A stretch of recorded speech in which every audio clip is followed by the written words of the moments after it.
he says, I like a girl and I'm thinking of marrying her, but she wears makeup outside and she shows a little bit of her hair when she wears hijab. She dresses wearing abaya, but she also posts herself on social media. These things put me off a little as I don't want my wife to display her beauty. Does that make me a dayyuth if I let her? But I say to myself, I'm not the best Muslim as well.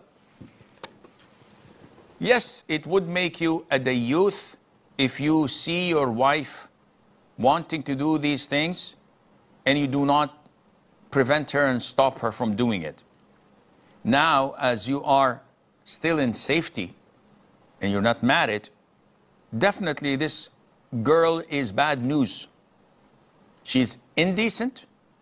She does not abide by the Quran and the Sunnah for wearing makeup when she goes out, for posting her pictures on social media, for showing part of her hair, which is awrah. What kind of a man would allow his wife or his daughter to be in such a fashion? A real man has jealousy, not over such things because he's a man, rather because Islam prohibits it. So even if his son were to smoke or watch haram and filthy scenes or shave his beard, he would have the jealousy for the sake of Allah, for the deen. So the advice is, no real Muslim, let alone a man, would marry such a girl with such dealings and doings. She's not the last woman on earth. You have to choose who to be your soulmate and life partner, the mother of your children, and the wife that you would stay married to for the rest of your life, inshaAllah. Majid from Saudi Arabia. Wa alaikum, Sheikh. Wa alaikum salam wa rahmatullahi wa barakatuh. I hope you're doing well, sir. Alhamdulillah, I'm doing great, akhi. What can I do for you? Alhamdulillah. Yes, I have two questions, actually, very quick. One question only, please. Please, Sheikh, with a request, please. Your first question. Okay, my first question, because in these days it's a little hard to find the righteous practicing Muslimah as a spouse.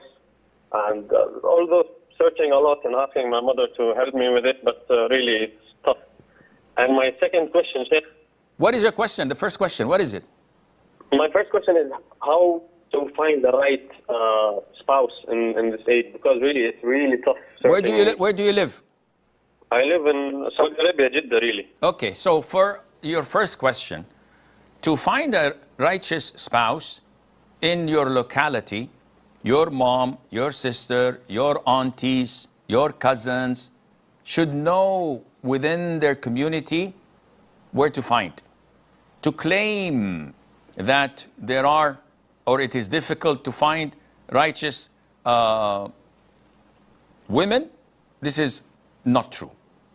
I live in Jeddah. There are so many available righteous practicing women who are to your liking if you want to find. All what you have to do is ask the right women to direct you to them. There are khattaba, as we call them. And they know, okay, you want someone who's niqabi, someone who doesn't work, someone who has a degree, someone who is righteous, practicing hafidat al-Quran, this and that. You will find. The problem here is not in finding such a woman. The problem is in the stereotyping you have in your head. And I am certain that your mom brought to you a number of choices, and all of them you've declined because, oh no, her hair is not soft enough. Oh, she's not white enough. Oh, she's a bit chubby. Oh, she's not tall enough. Oh, she's not this. Oh, she doesn't speak English. She doesn't do this. She doesn't do that. So it's your bar that is too high, which you have to lower. And I tell people, I tell boys who are interested in getting married, before you set your conditions, take a good look at the mirror. Do you fit the conditions that a woman is looking for you for? Are you her knight in shining armors? Are you the one to be sought after with the sports physique, with a good job, with a good house, with a good car, with a nice personality, with a humorous soul, with, or not any of the above. So it's all about demands and supply, and it's all about what you bring to the table that would count. As much as you have, you should expect. But don't shoot for the stars when you yourself could not fulfill that, and Allah knows best. Aisha from Italy. Assalamu alaikum, Sheikh. Assalamualaikum. I have two questions. Can I ask them? Only one. Do I have to? Only okay. I wanted to ask, what's the ruling on a woman who doesn't want to get married for no legitimate reason? She is going against the Sunnah, and she is the one who will regret this when she's maybe 35 years old or more. And there are so many unmarried women. Is she sinful? It depends.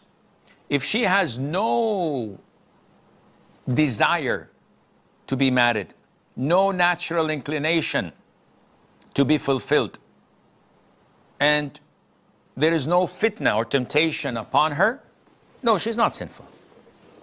But this is not natural nor normal. And I know a lot of women who are dying to get married and are unable to do so.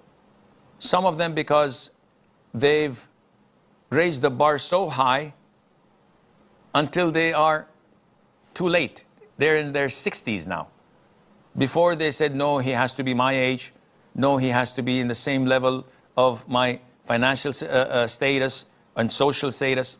Then they said, okay, he has to be with 5, 10, 6 years difference. He has to be handsome. He has to be this. When they reach 35 and 40 years of age, those proposing are 10 or 15 years older, and they still were defiant. When they're 50 years of age, those proposing are in their 70s, not looking for a wife, rather for a nurse to take care of them. And still, they're defiant. Now, they're willing to marry anything. But the demand is far, far less than the supply. Who would marry someone this old when they can get a 17 or 18 years old, young and beautiful and healthy woman? Demand and supply. It's the same thing with men and women. Don't think it's only favoring men over women. No, it's the same thing. Demand and supply. But the demand over women is far less than the demand over men, and Allah knows best. Yunus from Germany. Assalamu alaikum. Alaikum assalam wa rahmatullah. So I'm a student.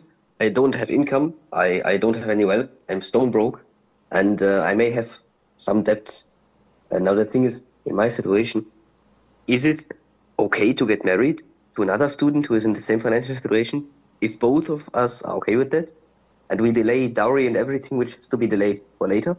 Is this possible? Marriage contract has conditions and pillars. So if the guardian of the girl, who is her father usually, allows her to marry, and she accepts to marry, knowing your conditions, and they are fine with delaying the mahar for a year or two or more until you earn and make money, and they are fine with her living with her parents and you living with your parents and meeting every now and then, the marriage as a marriage contract is valid and it's halal. But who would accept such a marriage? This is something you have to find out.